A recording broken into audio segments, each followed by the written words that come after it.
প্ৰজ্ঞা study Assam YouTube চেনেললৈ সকলোকে স্বাগতম জনাইছো। আজি আপোনালোকলৈ আগবঢ়াবলৈ লৈছো Assam direct recruitment 2024 grade 3, grade 4 তথা আসাম পুলিচ এক্সামৰ বাবে উপযোগী যুগত কৰা গুৰুত্বপূৰ্ণ 30টা জিকে এমচিকিউ প্ৰশ্নোত্তৰ লৈ আশা কৰিছো ইয়াত আলোচনা কৰা প্ৰশ্নকেইটিয়ে আগন্তুক এডিআৰই পৰীক্ষাত আপোনালোকৰ বাবে কিছু সহায়ক হ'ব। গতিকে ভিডিঅটো আৰম্ভণিৰ পৰা শেষলৈকে চাই মোৰ এই ইউটিউব চেনেল প্ৰজ্ঞা ষ্টাডি আসাম সাবস্ক্ৰাইব কৰি লাইক শ্বেয়াৰ আৰু কমেণ্ট কৰিবলৈ নেপাহৰিব। আজি প্ৰথম প্ৰশ্নটি হৈছে who is the current minister of irrigation department in Assam? অসমৰ বৰ্তমান জলসিঞ্চন বিভাগৰ মন্ত্ৰী কোন? অপশ্যন কেইটাৰ ভিতৰত ইয়াৰ শুদ্ধ উত্তৰ হ'ব অপশ্যন এ অশোক সিংঘাল। বন্ধুসকল, অসমৰ বৰ্তমান জলসিঞ্চন বিভাগৰ মন্ত্ৰীগৰাকী হৈছে Ashok Singhal. Next question, which country among the following is a developing country?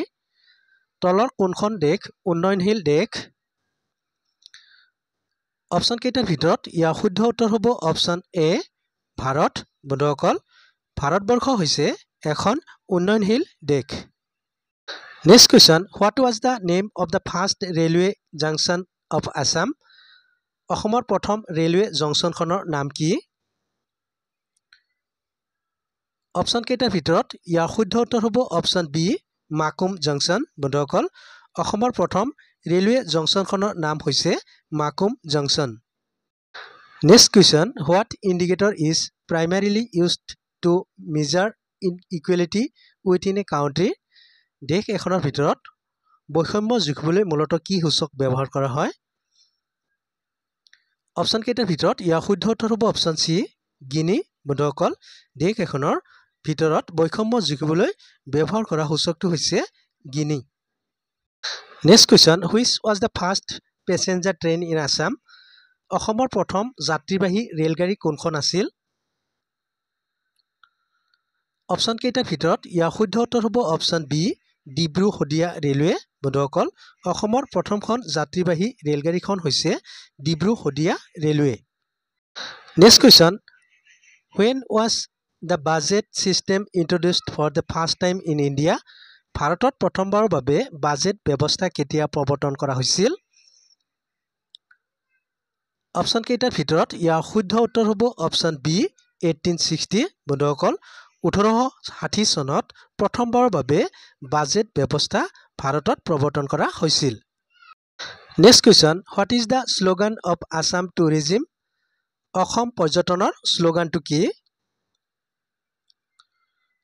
Option কেইটাৰ ভিতৰত ইয়াৰ শুদ্ধ উত্তৰ হ'ব অপশ্যন চি এৱেলকাম আছাম। বন্ধুসকল, অসমৰ পৰ্যটনৰ শ্লোগানটো হৈছে এৱেলকাম আছাম।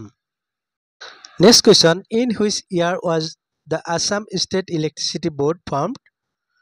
অসম ৰাজ্যিক বিদ্যুৎ মণ্ডল কোন বছৰত গঠন হৈছিল? অপশ্যন কেইটাৰ ভিতৰত ইয়াৰ শুদ্ধ উত্তৰ হ'ব অপশ্যন এ 1958। বন্ধুসকল, 1958 চনত অসম ৰাজ্যিক বিদ্যুৎ মণ্ডল গঠন কৰা হৈছিল। Next question, which of the following is incorrect? তলৰ কোনটো ভুল? অপশ্যন কেইটাৰ ভিতৰত ইয়াৰ শুদ্ধ উত্তৰ হ'ব অপশ্যন চি কমলা টেঙা মিঠাই কেঁচিত। বন্ধুসকল, বাকী কেইটা শুদ্ধ, ইয়াত ভুল থকাটো হৈছে কমলা টেঙা মিঠাই কেঁচিত, অৰ্থাৎ ইয়াৰ কোনো মিল নাই। Next question, where is the headquarter of APDCL? APDCLৰ মুখ্য কাৰ্যালয় ক'ত অৱস্থিত?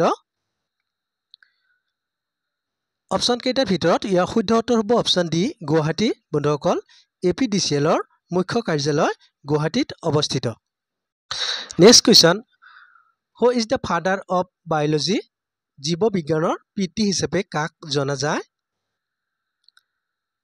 অপশ্যন কেইটাৰ ভিতৰত ইয়াৰ শুদ্ধ উত্তৰ হ'ব অপশ্যন এ এৰিষ্টটল। বন্ধুসকল, জীৱ বিজ্ঞানৰ পিতৃ বুলিলে এৰিষ্টটলক জনা যায়। Next question, what is the full form of AEGCL? AEGCLৰ সম্পূৰ্ণ ৰূপটো কি? অপশ্যন কেইটাৰ ভিতৰত ইয়াৰ শুদ্ধ উত্তৰ হ'ব option A Assam electricity grid corporation limited. বন্ধুসকল, AEGCLৰ সম্পূৰ্ণ ৰূপটো হৈছে Assam electricity grid corporation limited. Next question, what is use to preserve the body? মৃতদেহ সংৰক্ষিত কৰি ৰাখিবলৈ কি ব্যৱহাৰ কৰা হয়? অপশ্যন কেইটাৰ ভিতৰত ইয়াৰ শুদ্ধ উত্তৰ হ'ব অপশ্যন বি ফৰ্মালিন। বন্ধুসকল, মৃতদেহ সংৰক্ষিত কৰি ৰাখিবলৈ ফৰ্মালিনৰ ব্যৱহাৰ কৰা হয়। Next question, in which year was the Assam and Bengal Railway Company formed in London? কোন চনত লণ্ডনত অসম আৰু বংগ ৰেলৱে কোম্পানী গঠন হৈছিল? অপশ্যন কেইটাৰ ভিতৰত ইয়াৰ শুদ্ধ উত্তৰ হ'ব অপশ্যন বি 1892। বন্ধুসকল, 1892 চনত অসম আৰু বেংগল ৰেলৱে কোম্পানী লণ্ডনত গঠন কৰা হৈছিল। Next question, what physical phenomenon causes rust in the desert? কি ভৌতিক পৰিঘটনাৰ বাবে মৰুভূমিত মৰীচিকাৰ সৃষ্টি হয়? অপশ্যন কেইটাৰ ভিতৰত ইয়াৰ শুদ্ধ উত্তৰ হ'ব অপশ্যন চি পোহৰৰ আভ্যন্তৰীণ পূৰ্ণ প্ৰতিফলনৰ বাবে মৰুভূমিত মৰীচিকাৰ সৃষ্টি হয়। নেক্সট কুৱেশ্যন, ঐনিতম are the main folk song of which tribe? ঐনিতম কোন জনজাতিৰ মুখ্য লোকগীত? অপশ্যন কেইটাৰ ভিতৰত ইয়াৰ শুদ্ধ উত্তৰ হ'ব অপশ্যন বি মিচিং। বন্ধুসকল, ঐনিতম হৈছে মিচিং জনজাতিৰ মুখ্য লোকগীত। নেক্সট কুৱেশ্যন, চন্দ্ৰলৈ যোৱা মহাকাশচাৰী এজনে চন্দ্ৰত আকাশৰ ৰং কেনে দেখিছে? How will an astronaut going to the moon saw' the colour of the sky on the moon? Option কেইটাৰ ভিতৰত ইয়াৰ শুদ্ধ উত্তৰ হ'ব অপশ্যন ডি কলা। বন্ধুসকল, চন্দ্ৰৰ আকাশত যোৱা মহাকাশচাৰীয়ে চন্দ্ৰৰ আকাশখন কলা বৰ্ণৰ দেখে। Next question, how many ghoshas are there in the Namghosa? নামঘোষাত কিমানটা ঘোষা আছে? অপশ্যন কেইটাৰ ভিতৰত ইয়াৰ শুদ্ধ উত্তৰ হ'ব অপশ্যন বি 1000। বন্ধুসকল, মাধৱদেৱ ৰচিত নামঘোষাত 1000টা ঘোষা আছে আৰু যাৰ কাৰণে ইয়াক হেজাৰী ঘোষা বুলিও জনা যায়। Next question, what lens should use to remove I hypermetropia defect? চকুৰ হাইপাৰমেট্ৰপিয়া দোষ আঁতৰাবলৈ কি লেন্স ব্যৱহাৰ কৰিব লাগে? অপশ্যন কেইটাৰ ভিতৰত ইয়াৰ শুদ্ধ উত্তৰ হ'ব অপশ্যন এ উত্তল লেন্স। বন্ধুসকল, চকুৰ হাইপাৰমেট্ৰপিয়া আঁতৰাবলৈ উত্তল লেন্স ব্যৱহাৰ কৰিব লাগে। Next question, in which year was the third Assamese film Manomati released? তৃতীয় অসমীয়া ছবি মনুমতি কোন বছৰত মুক্তি লাভ কৰিছিল?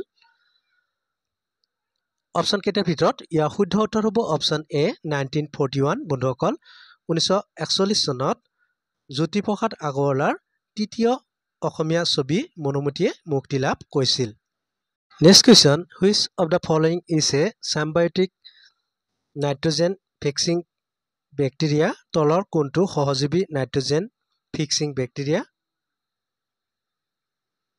অপশ্যন কেইটাৰ ভিতৰত ইয়াৰ শুদ্ধ উত্তৰ হ'ব অপশ্যন এ ৰাইজোবিয়াম। বন্ধুসকল, ৰাইজোবিয়াম হৈছে সহজীৱী নাইট্ৰজেন ফিক্সিং বেক্টেৰিয়া।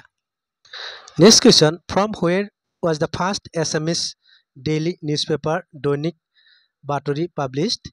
প্ৰথম অসমীয়া দৈনিক বাতৰি ক'ৰ পৰা প্ৰকাশিত হৈছিল? অপশ্যন কেইটাৰ ভিতৰত ইয়াৰ শুদ্ধ উত্তৰ হ'ব অপশ্যন চি যোৰহাট। বন্ধুসকল, প্ৰথম অসমীয়া দৈনিক বাতৰি যোৰহাটৰ পৰা প্ৰকাশিত হৈছিল। Next question, which Indian scientist has got a Nobel prize for his contribution of physics? পদাৰ্থ বিজ্ঞানলৈ আগবঢ়োৱা অৱদানৰ বাবে ভাৰতৰ কোনজন বিজ্ঞানীয়ে নোবেল বঁটা লাভ কৰিছিল?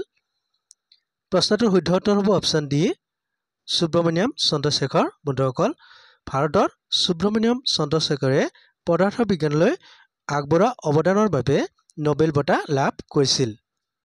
Next question, which is the first government college in Assam? অসমৰ প্ৰথম চৰকাৰী মহাবিদ্যালয় কোনখন? অপশ্যন কেইটাৰ ভিতৰত ইয়াৰ শুদ্ধ উত্তৰ হ'ব অপশ্যন চি কটন কলেজ। বন্ধুসকল, 1901 চনত স্থাপন কৰা কটন কলেজখনেই হৈছে অসমৰ প্ৰথমখন চৰকাৰী মহাবিদ্যালয়। Next question, where was the first and only Sanskrit college in Assam situated? অসমৰ প্ৰথম আৰু একমাত্ৰ সংস্কৃত মহাবিদ্যালয় ক'ত অৱস্থিত? অপশ্যন কেইটাৰ ভিতৰত ইয়াৰ শুদ্ধ উত্তৰ হ'ব অপশ্যন এ নলবাৰী। বন্ধুসকল, অসমৰ প্ৰথম আৰু একমাত্ৰ সংস্কৃত মহাবিদ্যালয়খন নলবাৰীত অৱস্থিত। Next question, Assam Gana Parishad was established in which year? Asom Gana Parishad কোন বছৰত স্থাপন কৰা হৈছিল? অপশ্যন কেইটাৰ ভিতৰত ইয়াৰ শুদ্ধ উত্তৰ হ'ব অপশ্যন এ 1985 বন্ধুসকল 1985 চনত অসম গণ পৰিষদ স্থাপন কৰা হৈছিল। Next question from which year did all India radio' start its operation in Assam? কোন বছৰৰ পৰা অল ইণ্ডিয়া ৰেডিঅ'ই অসমত কাম আৰম্ভ কৰিছিল? অপশ্যন কেইটাৰ ভিতৰত ইয়াৰ শুদ্ধ উত্তৰ হ'ব অপশ্যন এ 1948 বন্ধুসকল 1948 চনত অল ইণ্ডিয়া ৰেডিঅ'ই অসমত কাম আৰম্ভ কৰিছিল। Next question who gave the slogan quit India? Quit India শ্লোগানটো কোনে দিছিল? অপশ্যন কেইটাৰ ভিতৰত ইয়াৰ শুদ্ধ উত্তৰ হ'ব অপশ্যন চি ইউছুফ মেহেৰ আলী বন্ধুসকল কুইট ইণ্ডিয়া শ্লোগানটো ইউছুফ মেহেৰ আলীয়ে দিছিল। Next question which public sector unit was born out of Assam accord? অসম চুক্তিৰ পৰা কোনটো ৰাজহুৱা খণ্ড ইউনিটৰ জন্ম হৈছিল? অপশ্যন কেইটাৰ ভিতৰত ইয়াৰ শুদ্ধ উত্তৰ হ'ব অপশ্যন বি NRL বন্ধুসকল অসম চুক্তিৰ পৰা NRL নামৰ ৰাজহুৱা খণ্ডৰ ইউনিট গঠন হৈছিল। Next question who was the prime minister of India during the signing of the Assam accord? অসম চুক্তি স্বাক্ষৰ কৰাৰ সময়ত ভাৰতৰ প্ৰধানমন্ত্ৰী কোন আছিল? অপশ্যন কেইটাৰ ভিতৰত ইয়াৰ শুদ্ধ উত্তৰ হ'ব অপশ্যন বি ৰাজীৱ গান্ধী বন্ধুসকল অসম চুক্তি স্বাক্ষৰ কৰাৰ সময়ত ভাৰতৰ প্ৰধানমন্ত্ৰী আছিল ৰাজীৱ গান্ধী। বন্ধুসকল ভিডিঅ'টো চাই কেনে লাগিল লাইক কমেণ্ট আৰু শ্বেয়াৰ যোগে জনাব। এনেধৰণৰ নতুন নতুন ভিডিঅ' পাই থাকিবলৈ এতিয়াই ছাবস্ক্ৰাইব কৰক প্ৰজ্ঞা ষ্টাডি আছাম। পুনৰ নতুন এটি ভিডিঅ'ৰ সৈতে আপোনালোকক লগ পোৱাৰ প্ৰতিশ্ৰুতিৰে আজিলৈ ইমানতে সামৰণি মাৰিছোঁ। ধন্যবাদ।